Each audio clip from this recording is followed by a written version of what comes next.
The concept of sleep completely changes when you become one of us. You don't really get gently lulled by the warmth of Morpheus' embrace. More like tossed into dark, depthless waters, where the cold suffocates you till you can't feel anything. Waking up doesn't exactly leave you rested, but it's not quite exhaustion either. It's more like a narrow escape from some terrible, phantomless, and terrible threat, which doesn't at all explain why I feel so fucking exhausted as I make my way to Patrick's, turning out the lively chaos of New York's streets on this chilly December night. Even the city's festive lights, scattered among the gray urban landscape, can't lift my spirit, and neither can the delicate glimmer of the snow. Do vampires suffer from seasonal depression? Because it sure as hell feels like I'm scraping the bottom of the barrel here. Okay, now I got some hunger. I'm on hunger one.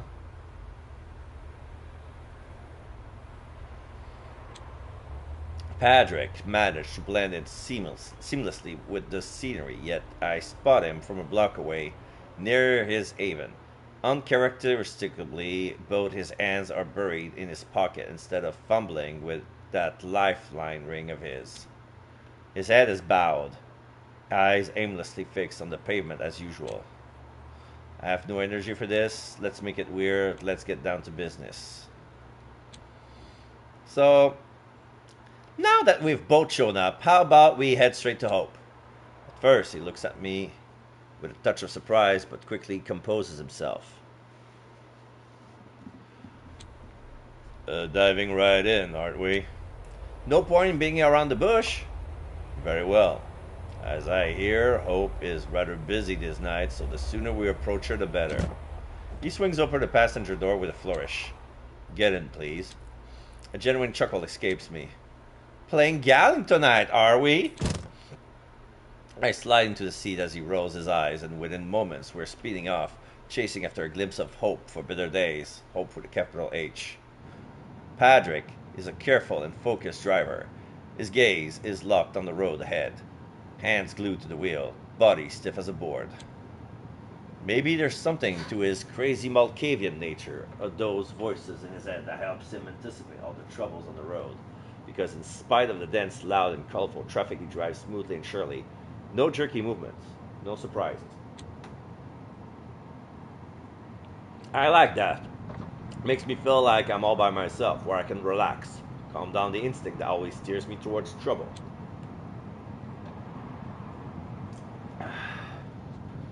Today, I don't even bother him about the music taste.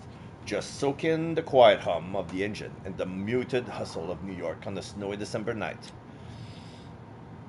It's Patrick who breaks the silence first. The meeting I've arranged with Hope is going to be rather clandestine in nature. Oh, yeah? Yes. All I've managed to establish was that someone at the double spiral will hand out further instruction. Okay. Further instruction? What the hell is that supposed to mean? Honestly, I'm as in the dark as you are. Pinning down Hope's thoughts or predicting her next move is over a shot in the dark. All I can muster is a confused grunt, but inside, my thoughts are racing a mile a minute. Not gonna lie, it's draining. 4 nights on Rayner's Trail, and it feels like I'm running in circles. The clues so far? Big fat zero from the Anarch, a few scraps from Jess, dead-end chats with D'Angelo, and a nightmarish talk with Sanseric, all amounting to squat. All I think of when I stare through the spotless window is that the circulatory system might be our last hope with a capital H. Pardon the pun. The local security sheep, Nastya, was it? Decked out in what can only be described as a K-pop cosplay, lead us through a long dark room lined with massive servers covered in colorful blinking lights disappearing into the distance. In the oppressive silence, I can easily identify a soft purring on the serve, whose fans spin relentlessly to churn the data out and out and out. The room's monotony is broken by the sharp clicking of a mechanical keyboard. At the far end of the space, a figure is slumped over a desk. decked in a faded maroon hoodie with oversized noise-canceling headphones clamped over their ears. Okay? Before a barrage of arcane data across several screens, yet they remain eerily still, save for their fingers with tap rhythmically on the keyboard. Nastia snaps her fingers to get my attention. Apparently Hope's extremely busy these days, but she'll spare us 5 minutes in the cloud, air quote. She gestured towards a sleek state-of-the-art VR headset resting on a nearby table. Oh. Patrick shoots me a puzzled look and I tamp down a laugh.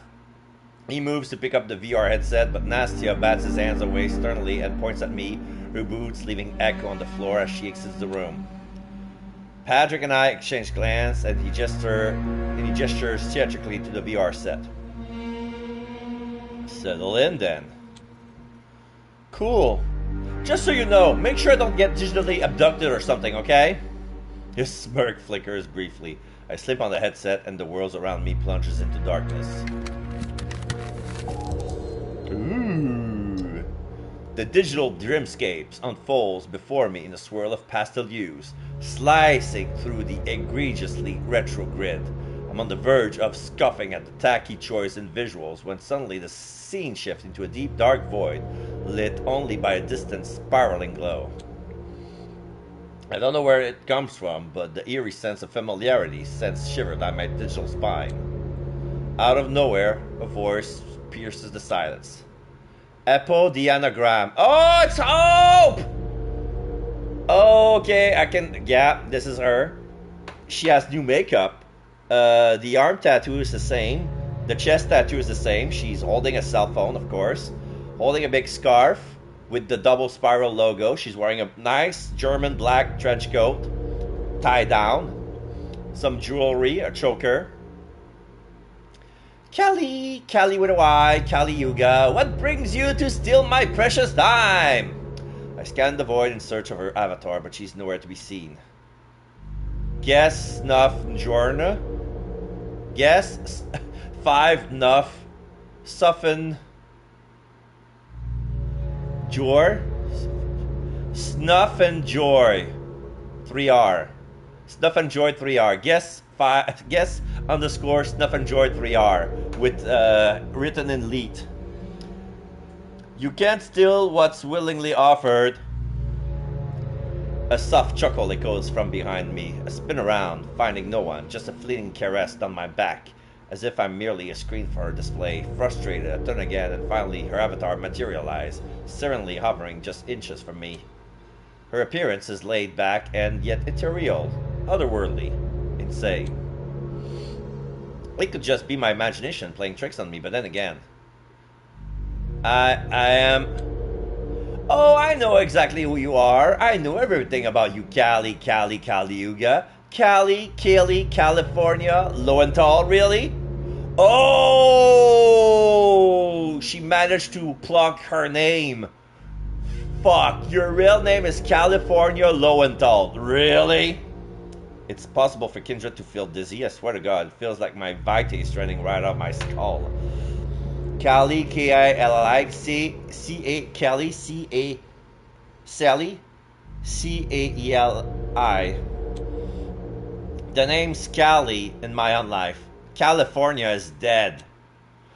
But you were Cali long before, weren't you? Just a frightened little hippie's daughter, cavorting through the dark web, hidden behind a name that makes you feel cool.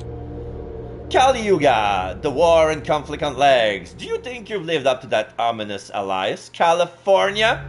Have you caused enough ruin, wreaking havoc with your just a careless click? It must have felt good having all this power over living beings and inanimate objects, deciding their fate with cold, calculated keystrokes. I know all your dirty little secrets, even those you left back at that music festival where California perished and Cali emerged from the flames of a dying phoenix. Even those trailing behind you like sins in your endless repentance. Feels like I'm back on forums again, dealing with all the idiots hiding behind anonymous profiles, spouting bullshit. Fuck that, I'm not going through that mess again. Doxing much, I see. What about your precious time, huh? How about you cut the crap and drop some actual wisdom? Just spit out where Raynar is and I'll disappear. What's up? Mic break? A dire packet loss? Oracle my ass. My nerves are shot and I'm on edge. The last thing I expect is a gentle tap on my shoulder.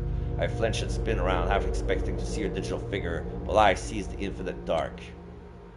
You can take off the headset now, Callie. The real, tangible version of Hope I see before me as her eyes glued to the phone in her hand and has a bored expression on her face. She's thrown a faded maroon hoodie over her shoulder, and a quick look towards the now deserted desk clues me instantly. Ha ha ha ha! She was the girl in the maroon hoodie that was her all along. Ha ha ha! Really? Going all jigsaw on me like that? Seriously, I'm pissed. She doesn't even grace me with a glance. Oh, I'm clued in on stuff like life, death, and scrambled eggs, but my knowledge on Red Key Ray Castle? Not so current since he flip his shit. No clue where he's at or what he's up to. Yeah, tell me about it. Look, I'm just trying to piece together why he shot up to the top of the circulatory system hit list. I mean, he's crazy, sure, but this is some serious shit. Oh, it's bigger than you think.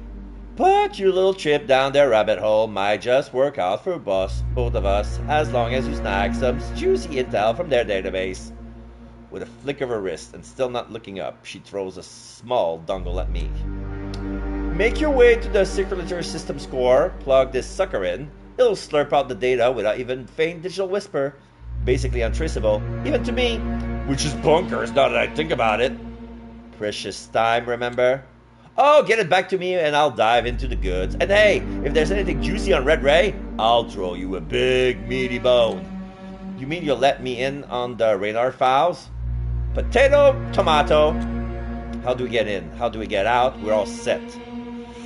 Yeah, it's like going in is one thing, but so we've got the scoop on snagging the data. And what about getting out? Isn't the place gonna blow up like the 4th of July once I live the data? Nah, the dungle's gonna take care of that. How you actually get out there, though, that's your headache. Still glued to her phone, she turns out on her heels and nods. Patrick? Hope. A pleasure as always. As she strides out of the server room, I start to seethe. You knew it was her? Is that a Malkavian thing or no use wasting time? Oh, Malkavian this insufferable. I can speak for experience and the answer is yes. He pauses for a moment, pondering my question as if it's worth serious consideration. If we judge this entire clan based on one eccentric kindred, would that mean all Ravnos are jerks? I'm not about to let him mock my struggling clan. Not that I care, really, but I'm definitely not missing an opportunity to throw it right back at him.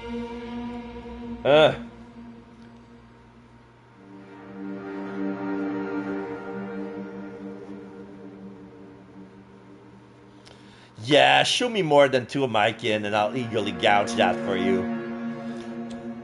Right, I shouldn't have said that. I keep to myself the fact that I'm secretly reveling in this tiny victory. Guess the answer to this sarcastic query is a resounding hell yeah. I swat at him playfully as we leave the server room, ready for the next step out of a caper. My mood shifts dramatically as soon as we buckle up in Patrick's car and take off toward our goal. I feel almost numb, the way my brain buzzes with uncoordinated thoughts like a giant incomprehensible beehive. Out of the corner of my eye, I catch Patrick throwing cornered glances my way before he decides to break the silence. Is everything okay? Yeah. It's just that I might not know Raynar as well as I thought I did. The circulatory system, the antediluvian, some enigmatic powerful backer. I'm not even sure who he is anymore, and it's not like I can just ask him right now. Padraig absorbs my words, mulling over the thought in a heavy silence. I get it. It's really unsettling to realize you don't truly know someone you thought you were so close to. Guess the ticking clock isn't making things any easier, huh? fucking doesn't! But cheers for the reminder. My apologies. Wasn't trying to add to your stress. Yeah, I get it, but hey. I playfully smack his shoulder, forcing a smile through the strain. At least you won't be stuck with me much longer, right? His attention snapped from the road to me. He looks one of unexpected irritation.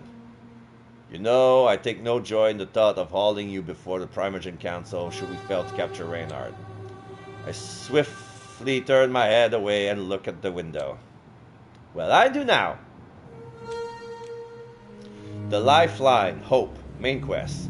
Here's hoping our tech whiz proxy lives up to its reputation and we get in and out of the circulatory system pronto, chock full of data in hand.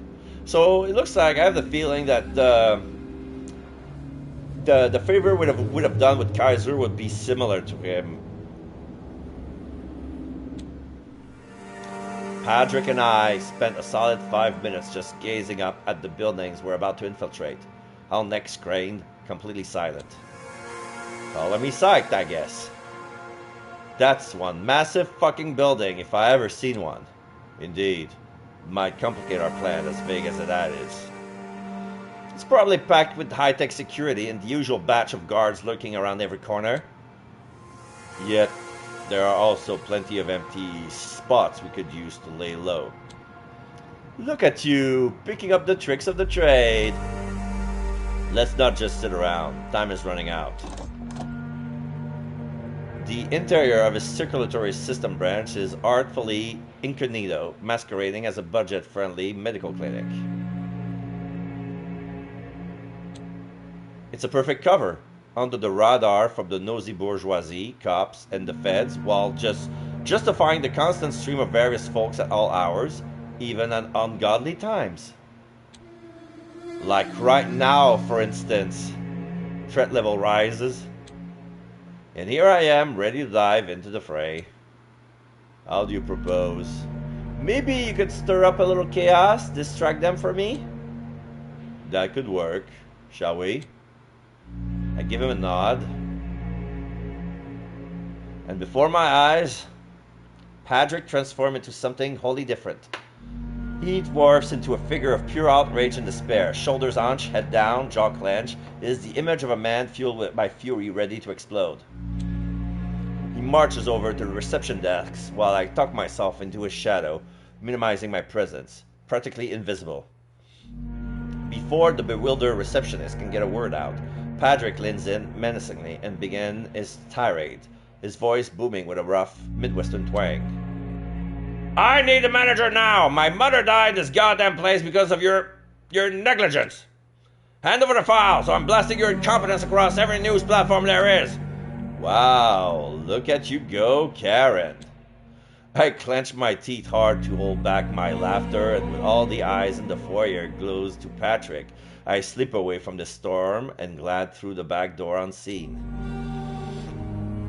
After a solid 15 minutes of slicking from shadow to shadow through the circulatory system underground maze, dodging every slight sound of footsteps, I finally reach a particular glass door.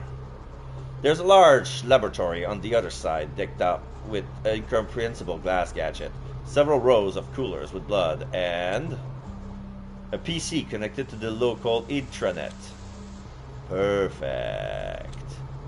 A quick scan confirms I'm alone, at least for the moment. The door is secure with a numeric keypad and a card reader. Clearly, they think their staff had brains like colanders, needing 2 ways to get in. Works for me though.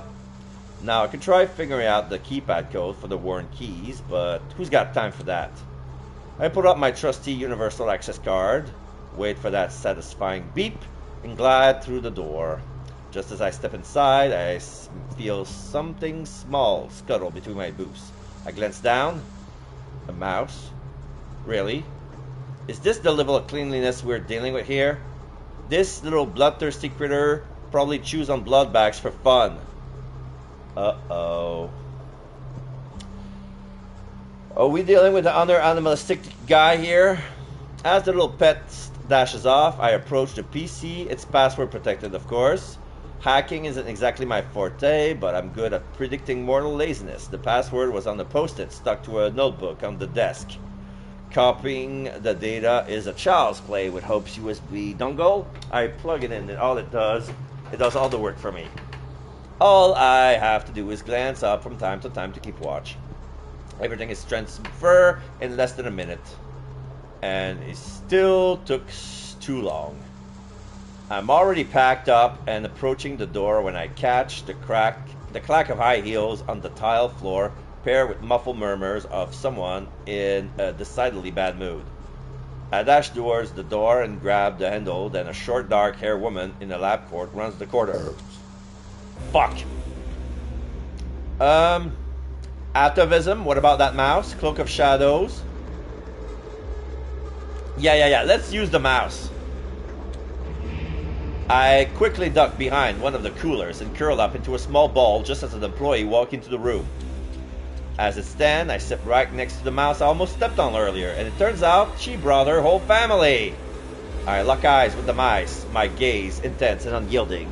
They all turn to look at me simultaneously, perfectly in unison. I can feel their tiny minds getting overwhelmed, clouded with a sudden, consuming panic. I blink, breaking the eerie connection, but the chaos has already been set in motion. The rodents burst from their hiding spots, darting across the floor, colliding with furniture, each other, and the bewildered employee. The lab worker let out a high-pitched scream and starts doing a comical dance of jumps and twitches, torn between fleeing, climbing on a desk, or trying to grab the scampering mice. She's completely distracted. That's my cue. Channeling my inner mouse, I scurry on all fours, weaving under the table and behind equipment until I reach the door. I burst through it, sprinting across the tile towards the exit. I'm almost there. Almost there. But then, bam! I slam right into a security guard making his rounds. Like, seriously, could I be any more clumsy? I managed to slow down just in time, but dang, it's a close call. He's knocked ass over tea kettle onto the ground, but comes back to his senses immediately and jumps onto his feet. His hands goes for the taser and at his hip and mouth open to order me around, but no sounds comes out of it. Because I give him a swift roundhouse kick to the noggin and he's out cold. I briefly consider dragging him somewhere less conspicuous, but nah, I ain't got time for that. I'm already busted. Time is ticking. So I haul ass to the foyer, praying Patrick's done playing Karen and is ready to scream like yesterday. Ready to scram, sorry. When I slip back into the foyer, Patrick's still going off on the poor receptionist, now joined by two rather red-faced employees, desperately trying to calm down the entitled jerk. I catch his eye for a fraction of seconds and nod currently before zipping towards the exit. And you know what? Take your fancy talk and shove it where the sun don't shine. Fuck you and see you in court. He storms out, actually beating me in our little race out the door. Once we're clear out that boring beige foyer, we bolt to the car and up in within seconds. No telling if they caught on to someone snagging their precious data scot-free, but the circulatory system doesn't count me in. Doesn't come tearing after us as we peel out of here.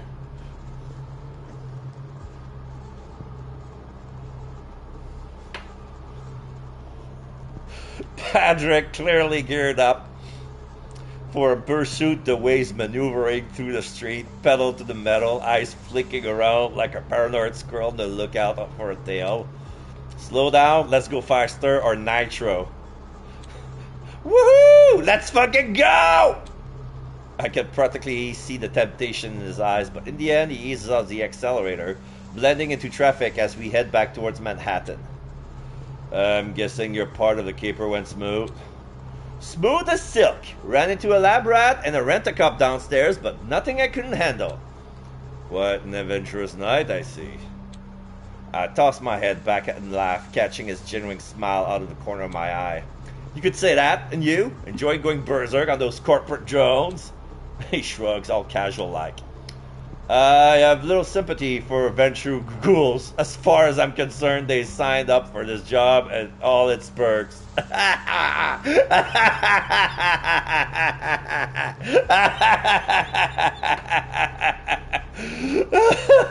Okay. I'm gonna get this line perfectly. I have little sympathy for venture ghouls. As far as I'm concerned, they signed up for this job and all these perks. Ice cold, man. Impressive, too. Stick around me a little longer and I'll make a con artist out of you yet.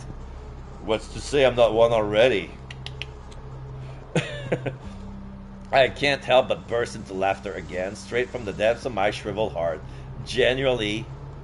Yeah, completely genuine. Alright. In the world of maybes, let's pray hope can unravel the data we scrap with that USB thingy of hers, and that I'm not gonna be forced to pay for that with my dignity once more. This time, as we enter the server room in the basement of Double Spiral, escorted once again by Nastia, the one who greets us in hope in the flesh. Not the virtual world. She doesn't spare us a glance, though her eyes still glued to her smartphone as she impatiently extends her hand, gesturing for me to hurry up. I give her a high five first, but then she shoots me a displeased look. I obediently hand over the dongle. Oh.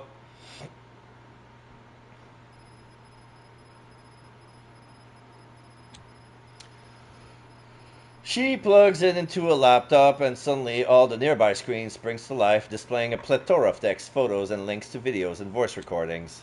Hope starts blitzing through the data, silently scanning multiple pages at once, too fast for me to keep up. I glance at Patrick, wondering if it's a Malkavian thing, if maybe he can read it all, but his blankly confused expression tells me it's just a Hope thing. She seems to finish in mere minutes, stretching in her chair before immediately diving back into her smartphone. Thanks! There's a gold mine of info in that database for someone like me. Great. I'm so glad I gave that info to Hope and not fucking Kaiser. Yeah, totally. And about Reinhardt? The moment she stops typing, her hand freezes in place, chills me to the bone. Luckily, her fingers stop dancing on the keyboard again soon after. The mess he got himself wrapped up in, well, it's way deeper than I thought.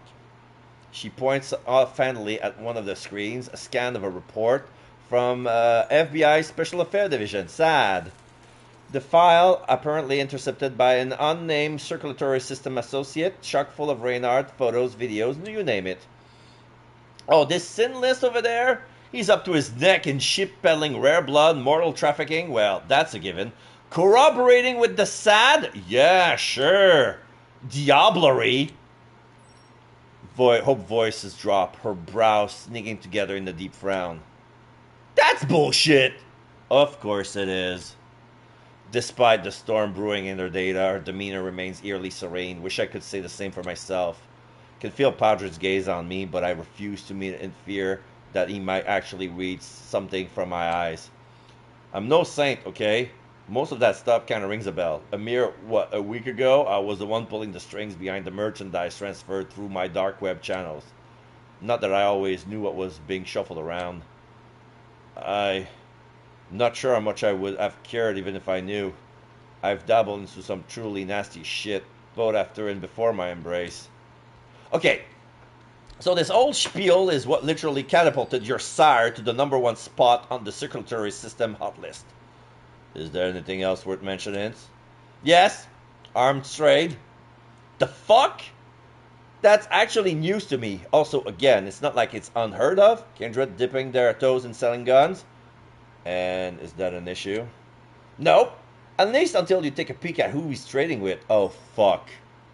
Oh, fuck. If he's selling gun to the SI... But I mean, there's no way he could pull off like a weapon deal with a high-profile mortal. He's just too small for that. I think. I decide to take the bait. And who might this mortal be? Hope's grimace with discontent, nose still stuck to the smartphone. She flicks her wrist and somehow the report scroll a couple of page down. It doesn't say. And the rest of the note is all redacted. Must be someone major. Seriously, I'm dying to know who it is. Oh, and speaking of big names, His bit says Red Ray's been involved with that Hanson Vempress, Veritra. By the way, she's also way up there on the circulatory system hit list. Could be a random thing, or maybe not. But like, they barely have any deets on her. Figures, she's very sneaky. Vitae freezes in my veins. I exchange bleak glance with Patrick, remembering Sensoric's words about Reynard getting even cockier in his new powerful patron, the self-appointed queen of the Hudson River. Maybe it's a good idea to wheedle some more information about her out of hope. Veritra, I know that name. I heard she's one tough bitch. Or who again? Okay, we're gonna be sassy. Oh yeah, Veritra is a tough cookie to crumble. Patrick shoots me a warning look, which frankly I don't understand. Intel's his power, my guy. Oh? Did Red Ray spill some tea about her? Spill some more over here, calling me super curious. No spill tea needed to hear the talk around the city. Everyone and their sire is shitting their pants about her. True, and they're right, though no one's really got anything solid on her. Not even me. Just that she's definitely mixed up in some nasty shit. So, the word is she might be linked with the Black Hand. But honestly, if there was any proof, I would totally found it by now. Patrick visibly twitches and gets busy spinning his ring. Who's the Black Hand? Okay, Antediluvians, Cain, Chow, Clan, Corey, Court, Haven Hound. Deputy, subordinated directly to the sheriff, okay.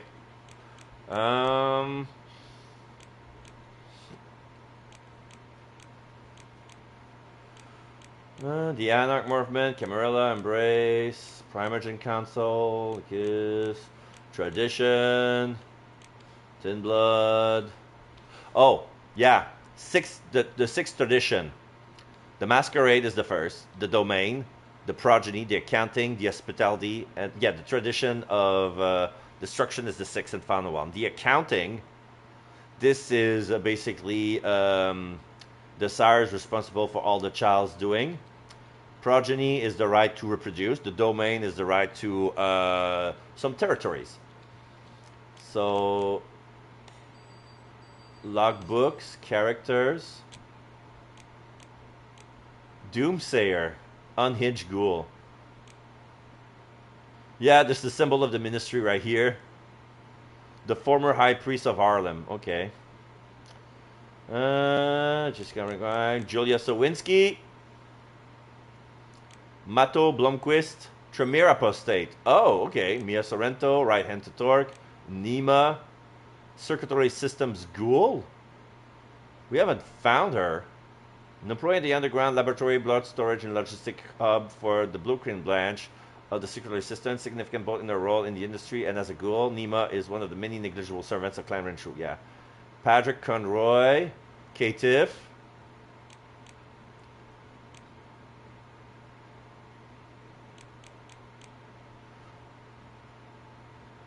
The Hudson Autarchis. The Tzimitzi bitch. Okay, what was I looking for? Well, there's this Aaron Fletcher guy. I haven't found anything about him yet.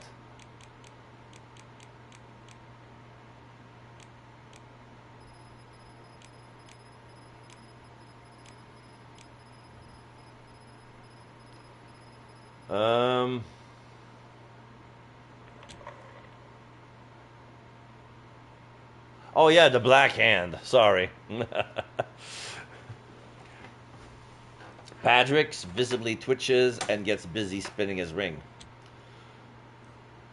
Oh, the Sabbat. The Black Hand? You mean the Sabbat? Aren't they extinct on the East Coast? They were driven out of New York City 2 decades ago. It doesn't mean they're extinct. Yeah. How do you always know just too much, Patty? Seriously, my offer is still on the table. I could really use someone with your knick-knack for sniffing off the hush-hush. I'm good, thank you. Shame, but as I said, I don't think she's with the Sabbat. It just doesn't vibe her usual, let's call it, modus operandi. Care to elaborate on that? She sighs deeply, as if my questions brought her no small amount of trouble, but does start talking almost immediately. Maybe she just wants to talk, but has to claim reluctance because she's got a repetition to uphold. She's working her info broker magic as we speak. Homegirl is diligent, that's for sure. Like, literally a year and a half ago, Veritra just popped up in New York overnight, took over the whole Hudson River and half of the Staten Island as her domain, and then just went AWOL. What do you mean? I thought she's been keeping the city in check the whole time. Yes, she has, but honestly, she's been laying pretty low for a kindred. I mean, anyone who tries to talk to her ends up dead, and she totally shuts down everybody trying to muscle their way into our turf. So there's that. I will say, though, if Castle really is teamed up with her and still has his head on straight, damn, that's no small thing. The tower probably wants him just for managing to pull that off. But let's be real. Whatever drama they're stirring up, it's definitely not part of his plan. Air quote. I furrow my brows. It's an angle I haven't thought about. And by the look of sheer panic flashing over Patrick's face, neither has he. No one gets what Veritra's playing at, and that's why everybody's so on edge. Stability is key here in NYC, and she's anything but that. So what I've seen, that's pretty much the typical kindred push and pull in big cities, seems to me like she's just the other side of the same coin here, but with one non-negotiable rule. Patrick butts in, his voice firm and cold. Yes, don't fuck with Veritra. Hope shrugs, but says nothing more, eyes firmly struck on their smartphone. Ask directly, beta, or deploy subterfuge. I'm gonna go with the subterfuge. I crane my head and not so subtly try to read the fitting pages. The name Addison Payne is peppered throughout this section of the document. Addison Payne, that old fart. Yeah, isn't this whole fart in the wheelchair from the Camarilla? Hope hums dismissively. Payne? Sure is. This report's kind of making some guesses about him. Yeah? What kind of guesses? So, these bits aren't from the SAD report, but straight from the circularity system based on whatever stuff they dug up in the file. Like, there's some buzz about Addison Payne and where he really stands, especially since he supposedly bought spiked blood from your sire. Payne buying from Reynard? Why would he do that? A wealthy venture like him would have no need to stooping so low. They kind of thought the same thing at first, but then, like a month ago, some of the bigger shots started pushing to cut off his access to his circulatory system assets until they figured things out. Maybe they just used the opportunity for a power grab, maybe not. What is that supposed to mean? Hope shrugs, tucking her hair back behind her ears. There's always been something iffy about Payne, especially since you could never be sure if his lackey is a trustworthy proxy. What's that supposed to mean? But Hope simply ignores me, fully absorbed in whatever she's doing on the chat of hers. I swear her eyes can't flick up towards us for no more than a split second. That's everything I got for you. The rest is just goodies for me. Trust. Right, sure. Is there a chance for a copy of that report? Hope freezes, eyes bulging like she just saw a ghost, and then she starts cracking up, fingers flying over her phone even faster. Good luck with your endeavors, you're gonna need it. And much more than that. Were we still mortal after all the revelation of the night, Patrick and I would probably hunker down in the dim corner of a bar, drinking our, well, mine mostly, sorrows away, and unraveling the tangled skein of our findings. Since we can't stomach alcohol, we just wander around in silence for a while until we settle on a tiny little bench hidden beneath a naked winter tree. There, well, I would like to say that we talk, but it's more like a floodgate bursting within me, unleashing a tidal wave of pent-up frustration. And Patrick just quietly lets me rant, slowly spinning his ring and nodding from time to time. The sheer number of times Raynor pops up in these sad files is pretty fucking concerning. Not only because of the actual shit he's pulled, but also because he's been so damn sloppy about it. They have so much stuff on him. Stuff that could have easily been avoided if he just, I don't know, put a bit of thought into his action. and keep me in the loop, maybe?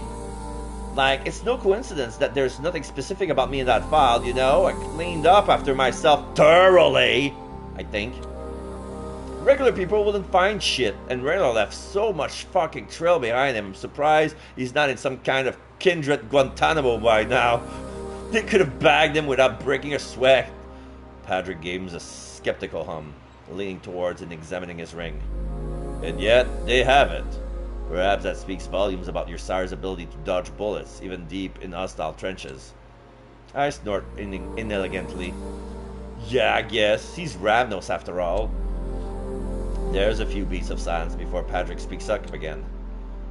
Any idea why Reynard might be dealing in arms with a mortal?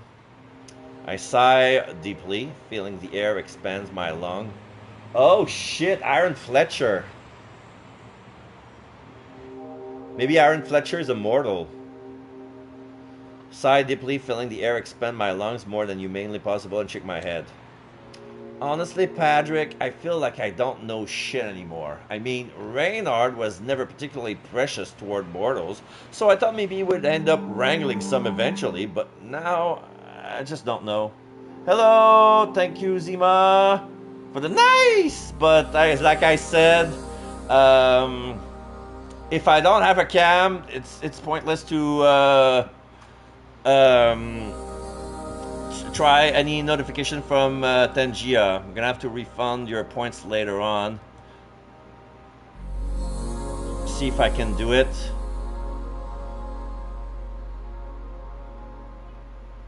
For some reason, I don't see it. Oh no, wait.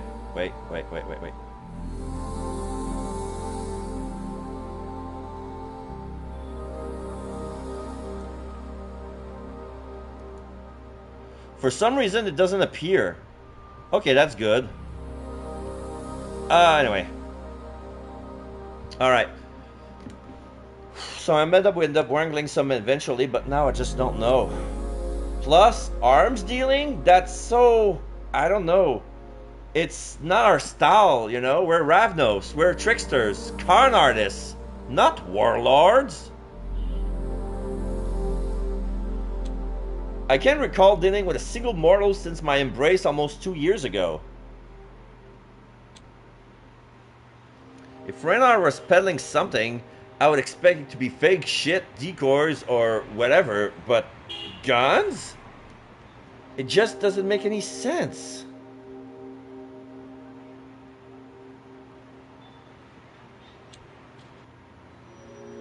Patrick gives that deliberate cough of his the prelude to dropping some unsettling truth. I hate to be the bearer of harsh truths, but I get the feeling that you never truly knew your sire. A couple of nights ago, I would have flipped out on that suggestion, but now I collect a handful of gravel from the ground and toss it, bit by bit, into a puddle of melting snow. So many lies. It's all pure bullshit. I don't even know anymore. Alright, we're gonna go full Ryuji. Yeah. And I'm fucking pissed about it. I mean, I knew he was good at hiding stuff, but not that good. Also, 2 fucking years I was by his side. Every goddamn night. Am I just that blind? Or maybe I straight up ignore all the red flags? What the fuck? You know, I think you shouldn't be blaming yourself for this dishonesty. It's all quite literally not your fault. Nobody can go through this ordeal expecting to be crossed at every given moment, especially by those we trust the most. That would be a pretty miserable existence, don't you think? I'm not equipped to unpack all this right now, sorry. Besides, I have no cash on me for that therapy session you're pushing for, Dr. Conroy. He smiles a little wry, but not hostile at all. You know, thinking about it, we've been hunting down my sire for 4 nights, and I realize I know jack shit about yours. Care to share a bit? In the spirit of this painfully awkward moment? He keeps quiet for a little while. Frankly, I can't tell you much about them because I don't know myself. What do you mean? I simply don't know who embraced me. He clears his throat and hesitates while I fight the urge to dig deeper. It's a faint memory now, but I remember almost dying towards the end of World War II, somewhere along the Western Front, I think. And then I remember crawling out of a pile of corpses the next night, and that is all. I assume I was embraced by a fellow soldier, but there's really no way to confirm. Patrick, I'm sorry. Well, sorry, wait. Got a lot of shit that's popping on my cell. Sorry, oops. Okay. I pat him awkwardly on the shoulder and he nods, looking not at me but at his lucky ring. I have come to terms with it, but I appreciate the sentiment. We sit in silence a bit longer. There aren't many people around, but the city feels alive, bustling even at 3 in the morning in late December. The air between us is a little tense. Probably shouldn't have prodded about his sour, but, well, I'm me. I scramble for a new topic and remember we haven't finished discussing our latest scoop from the circulatory system database. So, what I can't wrap my head around is why someone like Payne, a big shot Ventrue, would go to such lengths to avoid buying blood through the company he partially owns. Is he like trying to back out, tank their stock on purpose, or what? Or maybe he's plotting to start his own gig? Hard to see how with all the Ventrue red tape, but maybe. Could he be setting up Reynard as his go-to supplier, or is that stretching too much? Indeed, that does seem like a stretch. It's an audacious, almost disrespectful move. Not really Payne's way of doing things, especially when he's trying to usurp Panhard. But why else would he do that? Well, the file did say he was buying spike blood from Reynard. That's oddly specific. Maybe that particular type wasn't available through the circulatory system. I mean, all blood bags are spiked. That's the only way they stay edible. One of the reasons why the resident Duskborn alchemist had so much shit to do all the time in our gang. Patrick hummed thoughtfully, slowly spitting his ring. Well, I am stumped, but hopefully we can find a way to use that information to your advantage when we face the council. You mean like exposing Payne as a fraud right in front of everyone? Damn, Conroy, that's some serious badassery for you.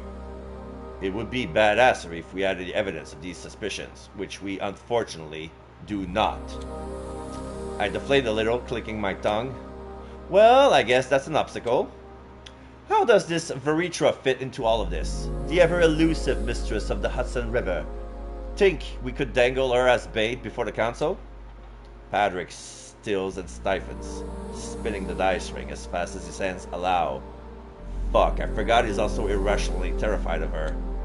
I'm grasping at straws, I know, but everyone's freaked out by her. I'm not saying Reynard usually shies away from tough gays, but there's so many easier targets to scam.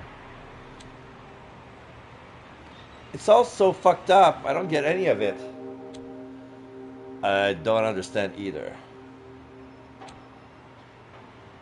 He so doesn't want to talk about her. Fine, I'll let him off the hook this time. The weight of tonight's event is starting to crush me, and maintaining his upbeat mask is draining anyway. Thankfully, this time it's Patrick's who breaks the awkward silence. Tonight marks the last night in the grace period Khadir gave you.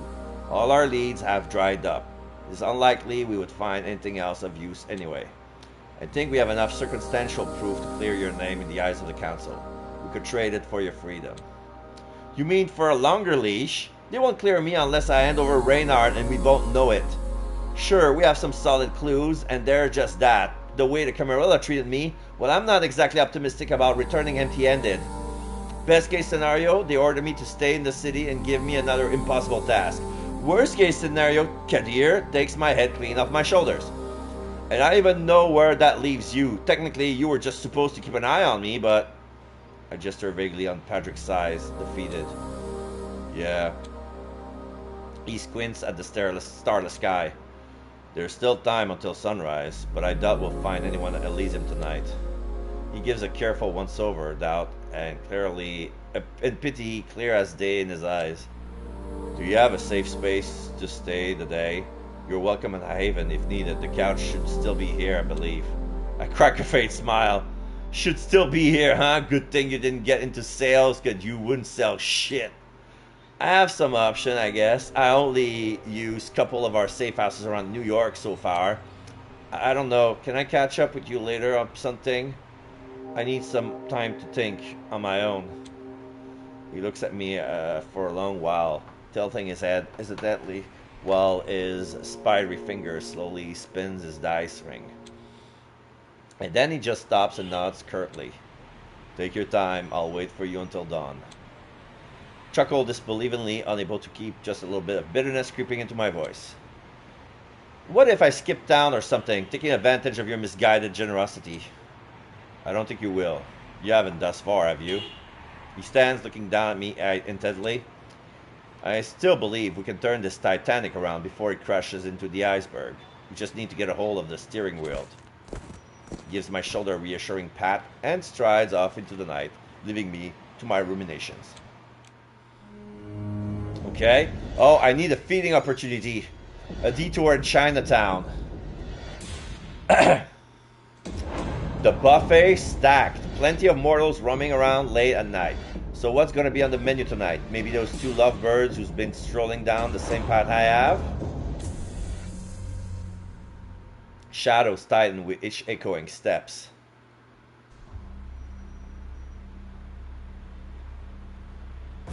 It hits me that something's off when I spot that this fumbling idiot who crashed into some trash can a few blocks back is still following me. And maybe it could be a coincidence in a city as big as chaotic as New York, but hell no, I've zigzagged across street and flipped side more times than I can count during this short walk. There's no denying it, no matter how much I want to stick to my original route, this creep is definitely on my tail. Considering the crap I've seen, it's not too far-fetched, but I think it would be a hunter. But damn, I've been way off base more time than I would like to admit. Pick up the pace, gauge his intentions.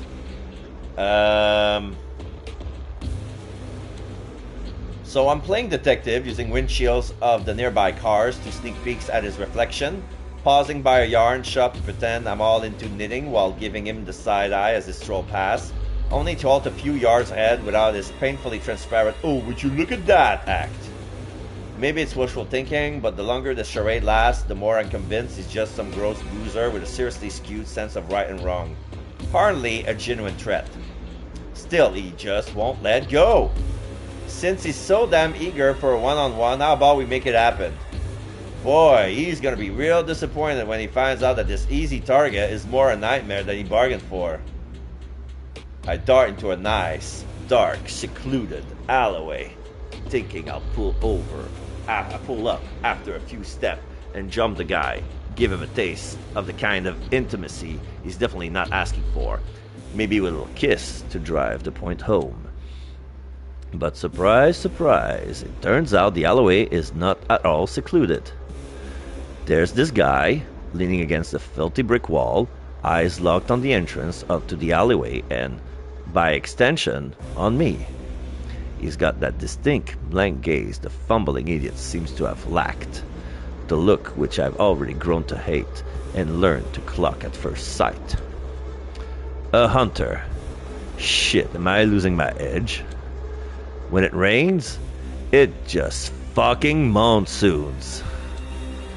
After all the trouble the hunter gave me over the past few nights, not gonna lie, the idea of even brushing past this one to live the alley gives me major creeps. So I unabashedly turn around on my heel and almost walk straight into my stalker, who apparently had got himself a sidekick. And they both have the same bone-chilling stare. Looks like they were planning on something way nastier than I thought. I've kept my supernatural stuff under wraps recently, haven't I? At least I'm pretty sure I haven't pulled any of that out in the open.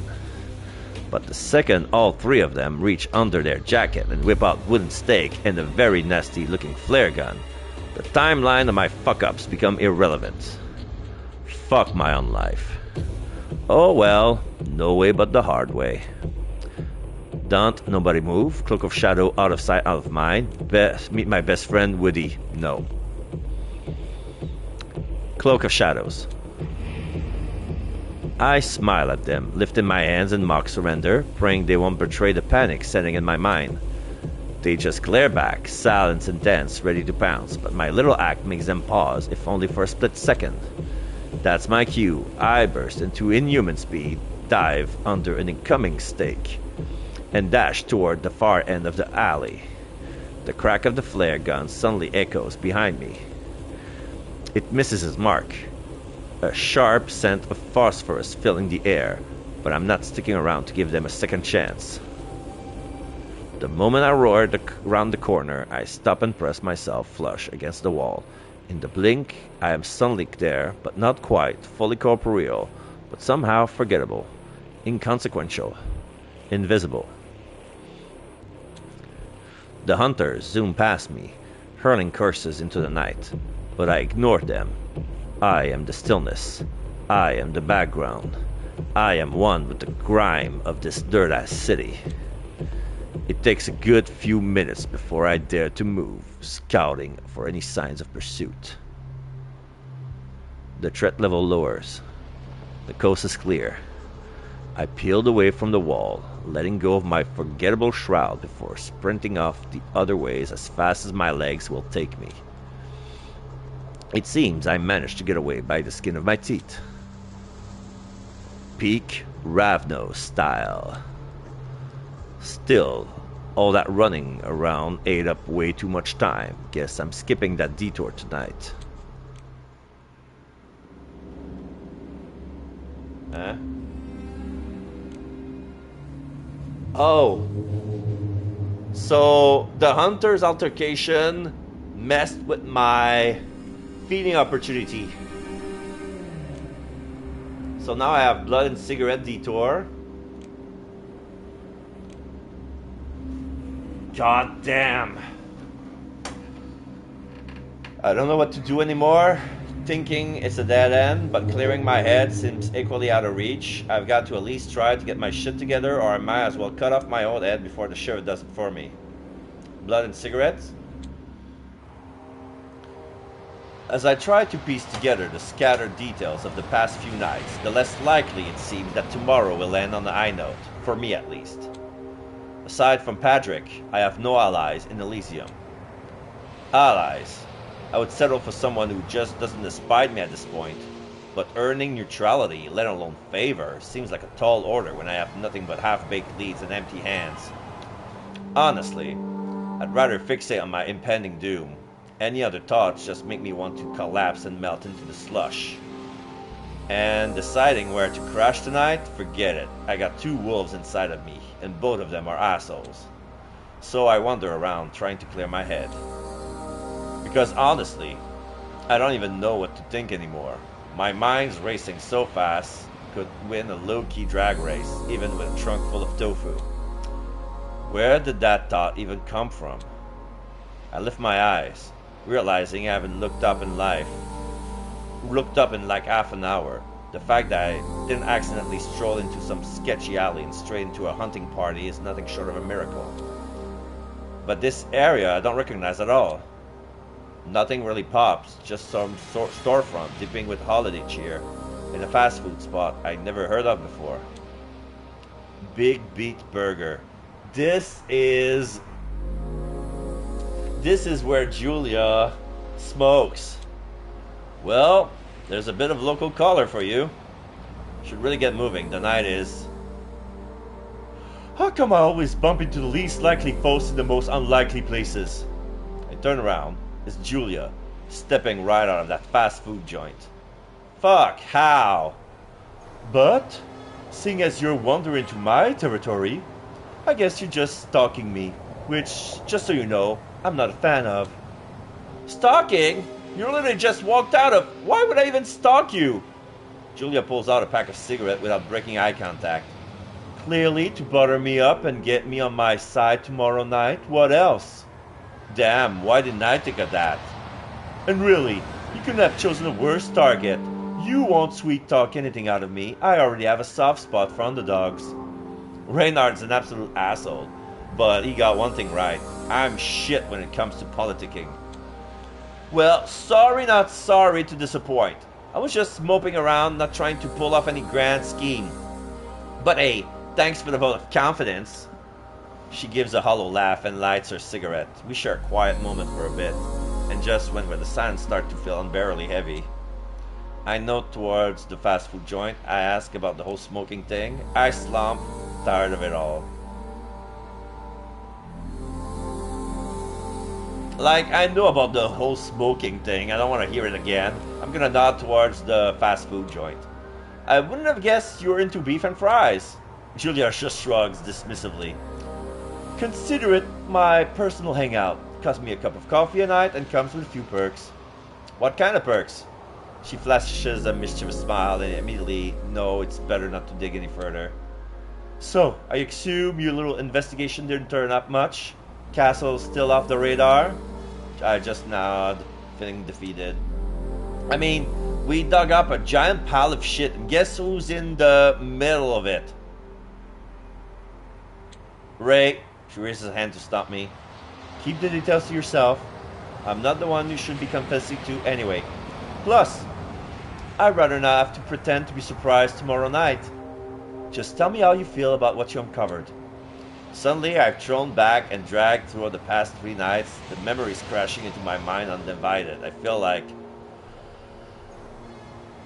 I've got nothing solid, just a mess of he said, she said, with some guesses peppered in. Honestly, I feel like shit, both about what we found and what it all implies. Julia watches me quietly for a moment, assessing me maybe. It's hard to read her expression in those pale eyes of hers. She takes a long drag from her cigarette before speaking up. Just a little friendly advice, Callie. Whatever you decide to do, however you plan to handle this mess, do not hold back. Keep up the momentum. Push hard. Don't even think of falling. Yeah, that's what she did during Shadows of New York. She was in the same situation. She was dragged into a corner. She found information, and she managed to clutch at the end. She managed to unravel a conspiracy, a putsch. So this time, instead of being Van der Verden, it's Addison. Because if you show up looking as dejected as you do now, they'll dismantle you piece by piece and eat you alive. And that would really be a shame. She crushed her cigarettes under her heel and started to walk away. Cheer up a little, would you? Your face looks like sour milk. Yeah, thanks. She looks back, giving me a sidelong glance. What for? I don't remember ever seeing you here, let alone giving you advice. She fades into the night, leaving me with more questions than answers. Maybe, just maybe, as part of something that could one night bloom into a less shitty version of whatever I feel right now. I need to move on. The dawn's almost there. Same river twice. If I hit an astronomical level of bad luck, crashing at Patrick's once more will probably turn me into a sorry pile of ash he will have to sweep out at sundown. Like with a broom. But after all the crap we found about Reynard, I honestly couldn't care less. Okay.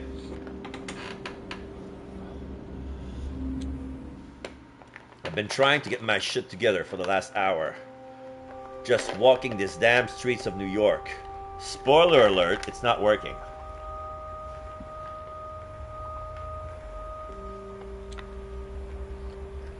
I don't even know why I told Patrick to leave me by myself.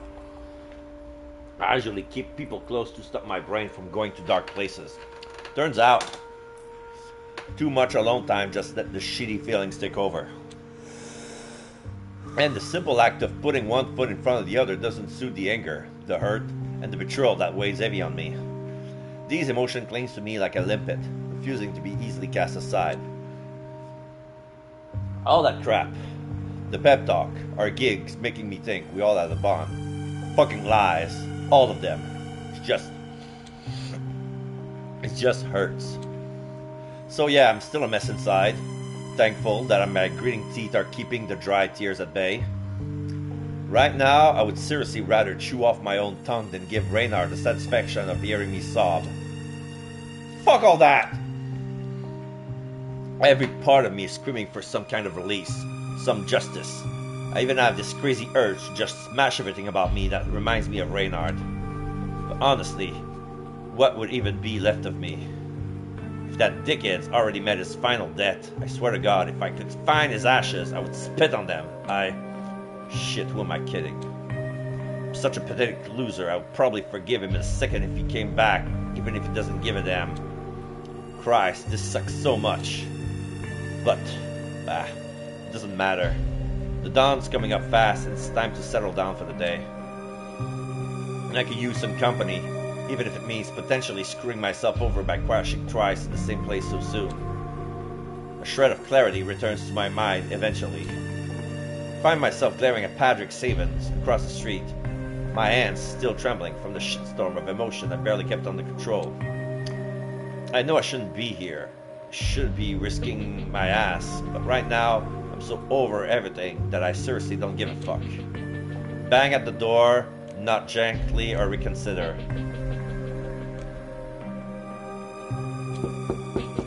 I lift my hand, tapping on the door softly. The noise is so faint in the dead of night. Suddenly the door creaks open and there's Patrick with an armful of books. He moves quickly, letting me into the safety of his haven. Come in. Sun's about to rise. Everything is exactly where it should be. Nothing out of place. Not even the couch. You didn't oversell it. The couch is definitely still here. I guess it's far too old to sprout legs and walk off. He grins at me, a bit too confident in the quality of his joke.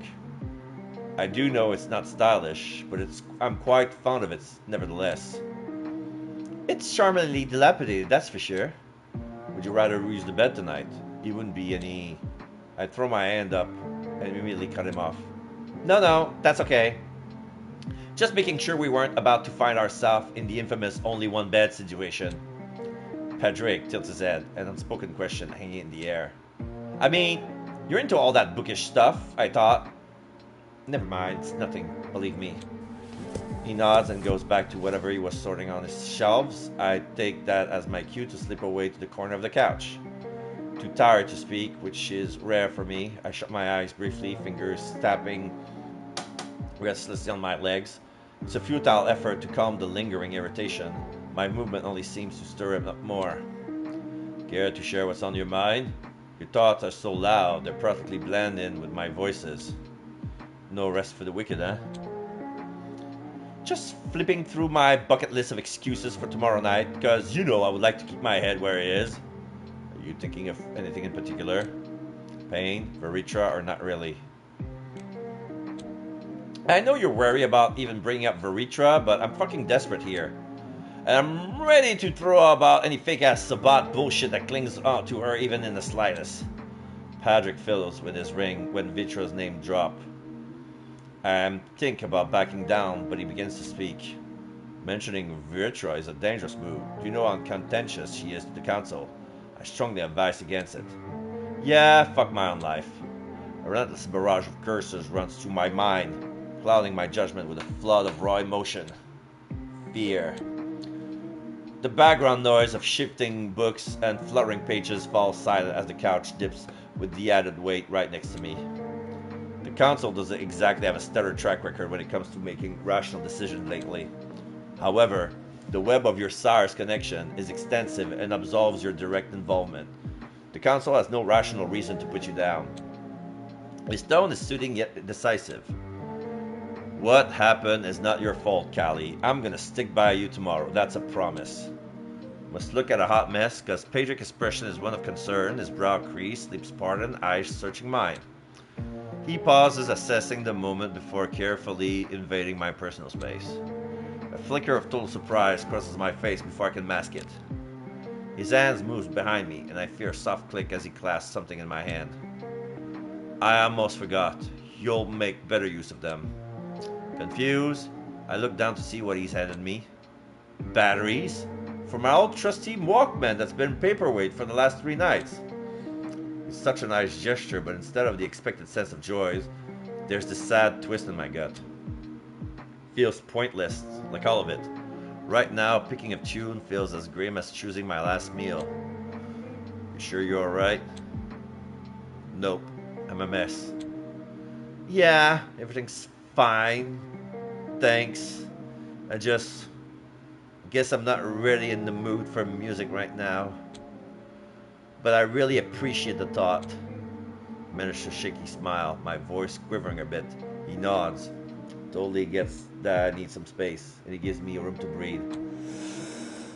I flop down on the sofa, totally wiped, shoved the 2 batteries into the Walkman and the rest into my belt bag. Then my hands brushes against the wooden stake, its gritty texture just another shitty reminder of the end I've been dodging night after night. I cling to it as if I could scrub away the mix of anger, desperation, and fear brewing like a storm in my chest. I've handled storm before, but this one, it's dark, man. Really dark. Creeping into every freaking shadowy corner of my brain and just sticking there. I grip the stake even harder as the all too familiar darkness slowly descends upon my mind. Earlier that night... Oh my god, the interviewer from Box News. Live from the Unisphere, we interrupt this... When you talk about cleansing New York from the so-called rot underneath, Mr. Fletcher, is this a part of your elaborate campaign to position yourself in the coming mayoral election? It's not about political ambition. It's about addressing issues that have been neglected for far too long. New York is facing challenges that can't be solved by traditional governance alone. I'm talking about deep symmetric problems that requires unconventional approaches. Unconventional, like claiming you have, quote, enough manpower to clean up the entire city? What exactly does that entail? Because to our viewers, it sounds like you're like a threat of vigilante justice. What I mean by manpower is having the right team with the right skill and dedication. It's not about taking the law into our own hands, it's about supporting the city in ways the current infrastructures can't. But what are these deep systemic problems you're so eager to fight? You're being rather vague, Mr. Fletcher. Let's just say there are threats to the city that aren't as visible or as easily quantified as crime rates or economic data. They're far more insidious. And while I can't divulge the specific, I assure you that you won't have to wait long to see the result of our initiative. Mr. Fletcher, with all due respect, it all sounds like the plot of a science fiction novel. How do you expect the public to take you seriously when you speak in riddles? I understand the skepticism. I'm a stalwart believer in transparency, and in due time, everything will be made clear. Right now, it's about laying the groundwork for a safer, stronger New York. Let's be frank. Your narrative is stirring more confusion and concern than confidence. Are you really suggesting there's a hidden danger so severe that it requires a controversial character like you to step in and save the day? It's not about me playing the hero. No, it's simply about tackling issues that have been overlooked for longer than... Apologies, Mr. Fletcher. We'll have to leave it here. Thank you for your time. But, this is just in, folks. The Times Square Ball's new color for this New Year's is about to be announced. A moment many of you waiting for. The system.